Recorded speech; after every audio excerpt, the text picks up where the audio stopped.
Have you ever had that knot in your stomach? You know, the one that tightens when you're close to someone, and there's that little voice asking if maybe you're the problem. That mix of confusion, maybe self-doubt, even when things feel intense, sometimes intensely good. Exactly. If that sounds familiar, this deep dive is definitely for you. We're going to unpack a really significant dynamic, a pattern often seen in unhealthy, even abusive relationships. Yeah, we're talking about something psychologist Dr. Lenore Walker identified back in 1979. It's often called the cycle of abuse. Right. And it's crucial, isn't it, to stress that this isn't always about physical violence. Absolutely not. That's a common misconception. This pattern includes emotional abuse, psychological games, verbal attacks, financial control. It's a much broader spectrum of harm. So our goal today, our mission really, is to shine a light on this cycle. We want to help you, our listener, recognize these patterns if they're showing up. The aim is to help you understand the dynamics, hopefully moving away from that self-blame towards, well, clarity, seeing what's actually going on. Okay, so where does this cycle usually begin? Well, paradoxically, it often starts with something that feels incredibly positive. Mm-hmm. The first stage is commonly known as love bombing. Love bombing. Okay, that sounds intense. What does that actually look like? Imagine just being completely swept off your feet. It's this overwhelming wave of affection, constant attention, compliments, maybe even big gestures or gifts. So the person on the receiving end feels incredibly special, chosen. Exactly. Deeply seen, wanted, adored. It's designed to feel amazing, intoxicating even. And I've heard it often clicks or maybe feels especially powerful when someone's already in a vulnerable spot. That's a really key point, yeah. Maybe they're grieving or feeling burnt out, unseen, Hmm. and suddenly this person offers this intense focus. It feels like rescue. But what's the underlying thing here? Is it genuine connection? Well, that's the tricky part. From the outside or even the inside, it feels like connection. Yeah. But often the motivation isn't about building real intimacy. It's more about Hmm. establishing dependency quickly. Dependency. So creating a situation where the person feels they need this intense affection. Precisely. The idea, consciously or unconsciously for the abuser, is to create this incredibly strong, positive memory, this anchor. An anchor. So that later, when things inevitably change. Exactly. When the relationship dynamic shifts, the Hmm. person who was love-bombed will likely cling to that initial memory, that feeling. They might even blame themselves, thinking, how do I get back there? Right, chasing that initial high. Okay, so after this intense honeymoon phase, where does the cycle go? You mentioned a shift. Yeah, it shifts into stage two, tension building. Tension building. Sounds ominous. How does that start? Is it sudden? It's usually more gradual, a subtle shift. Maybe you start feeling like you have to walk on eggshells around the person. Like you're constantly trying not to upset them? Right. Their tone might sharpen, their patience seems shorter. There's just this undercurrent of irritability or criticism that wasn't there before, and unease starts to creep in. And the person experiencing this, what's their typical reaction? Do they blame the other person? Often, no.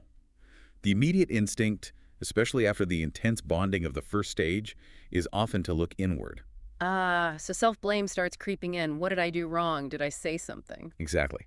You start adjusting your own behavior, trying to anticipate their moods, trying to avoid conflict, trying to get back to that good phase. And this tension building, it's not always big blow-ups yet, right? It can be more subtle. Very much so. It might be sarcastic comments passed off as jokes, dismissive remarks about your feelings.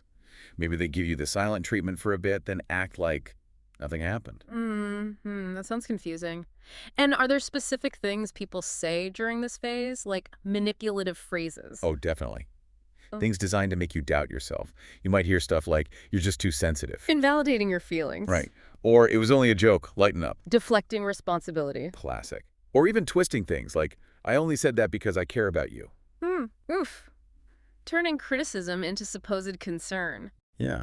Or maybe you're always looking for problems, making you feel like the issue is your perception. And then there's the guilt trip.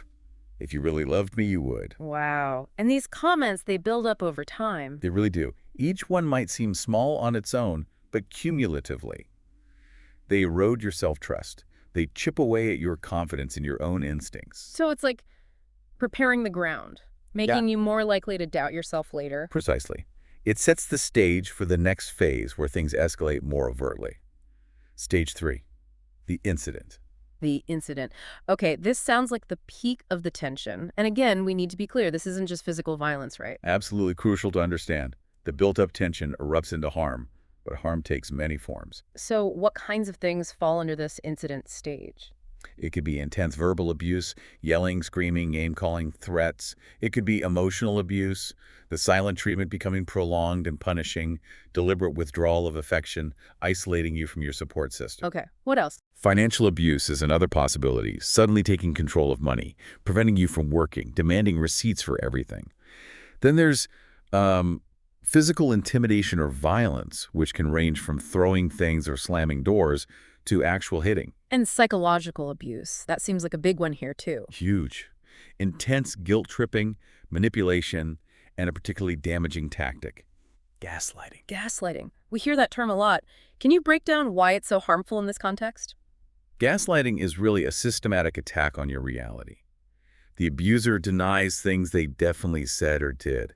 They twist your words. They tell you you're remembering things wrong or that you're crazy for feeling how you feel, Good goal being. to make you doubt your own mind, your memory, your perception, your sanity. It's designed to sever your connection to your own inner truth and making you reliant on them to tell you what's real. That sounds incredibly destabilizing. And you mentioned another tactic often used here, Darview. Yes, DAR-V is an acronym. Deny, attack, reverse victim, and offender. How does that play out? Okay, so you confront the abuser about something they did during the incident. First, they deny it ever happened or deny it was abusive. Then they attack you for bringing it up, your motives, your character. And finally, they reverse victim and offender, painting themselves as the injured party and you as the attacker or the unreasonable one. Wow. So they completely flip the script to avoid accountability. Exactly.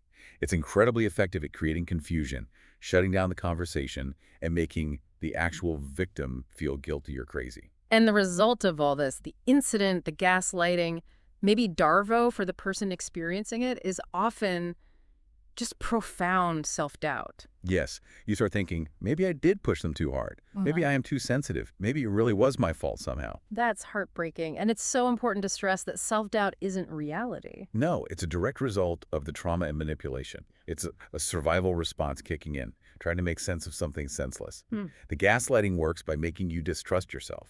Which is why this stage is often called the most dangerous, not just because of the potential harm, but because it deepens that reliance on the abuser through eroding self-trust. Precisely. It solidifies the control. The motivation here isn't love, it's compliance. Okay, so after this explosion, this incident, what happens next? Does it just stay awful? Often, no. The cycle typically shifts again into stage 4, reconciliation. Reconciliation, so making up, apologies. Yes, but often in a way that continues the manipulation. The abuser might suddenly become incredibly remorseful, affectionate, even crying. Showering you with apologies, promising it won't happen again. Exactly. You'll hear the, I love you so much, it'll never happen again, I swear, I was just so stressed, it wasn't about you. Yeah. They might blame work or alcohol or their childhood, anything but their own choice to be abusive. And for the person who just went through the incident, that sudden switch back to kindness must be, well, incredibly confusing, but also maybe comforting. Deeply comforting, potentially. After the fear and pain, this apparent return of the good person, the one from the love bombing phase, can feel like immense relief. You want to believe them. And this is where something called trauma bonding comes in. Yes, this is critical.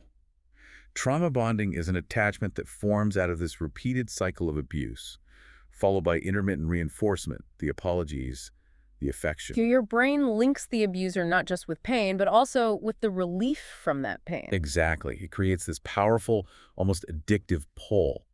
The affection feels like salvation after the storm they created. That craving for their love isn't genuine connection. It's off your nervous system desperately seeking safety and relief. Understanding that it's a biological response to the cycle, not necessarily real love, seems like a huge step. It's fundamental.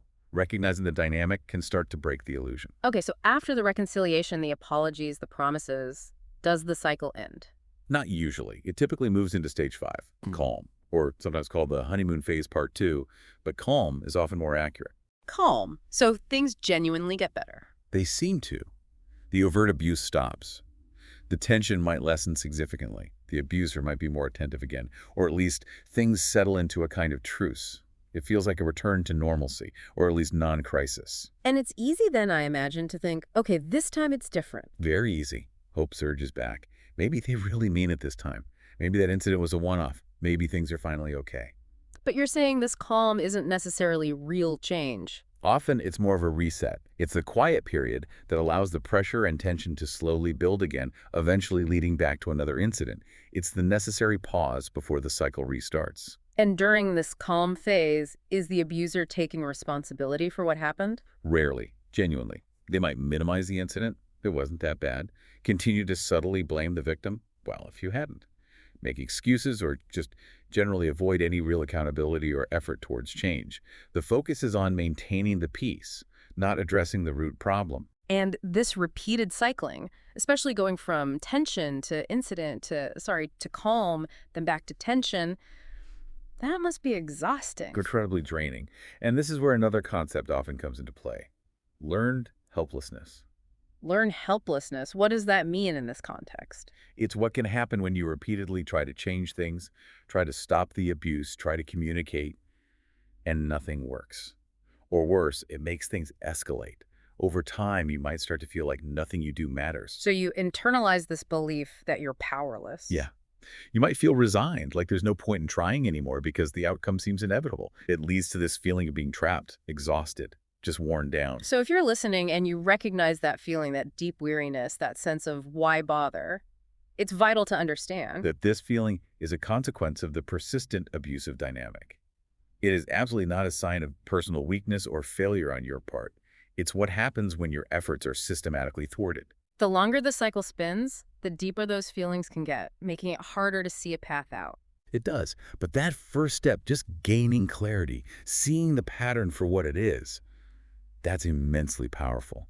That's where change begins. So, as we wrap this up, if any of this, any stage, any feeling resonated with you, with your experiences, past or present, please hear this. You are not crazy. You are not weak. And you are absolutely, unequivocally not to blame for the abuse you've endured or might be enduring. You've been surviving, navigating a situation deliberately designed to confuse you, to undermine you, to keep you hooked in. And healing is possible. No. Reclaiming that trust in yourself and your own perceptions. It takes time, it takes support, but it is absolutely achievable. So maybe just sit with this for a moment. Consider the power of simply recognizing these patterns. How does understanding this cycle potentially shift how you view certain relationships or experiences in your life? What new questions or maybe even new possibilities for yourself does this understanding open up?